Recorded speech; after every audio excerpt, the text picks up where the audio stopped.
যুবক যাদের থুতু 7 সমুদ্রে পড়লে পানি মধুর মতো মিঠা হয়, আল্লাহ রসুল বলছে লাউ বাজাগা সাবআতি আবহুর লাসারা আজবা। এইবার বাবা ওই ঠোঁটে ঠোঁট লাগাইলে কেমন মজা হবে।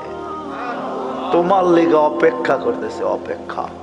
সৈকতে যাবা, চোখে চোখ পড়বে আর বুকে লাগবে আর বলবে আনা হুব্বুকু আনতা হুব্বি, তুই আমার ভালোবাসা আমি তোর ভালোবাসা। লিমাদা আখার, কোভিড থেকে বয়ে রেছি তোর লেগা। 120 ফিট লম্বা, চুল দিয়ে 120 ফিট লম্বা হবে। শরীর থেকে 4টা ঘ্রাণ বাহির হবে। হাঁটু পর্যন্ত মুস্ক, কোমর পর্যন্ত আম্বার, কাপ পর্যন্ত জাফরান, উপরেরটা কাফুর আল আবিয়াদ, সাদা কাফুর। এই 4 ঘ্রাণ তোমার নাকে আসতে থাকবে। যেখানে তাকাইবা ওইখানে ছবি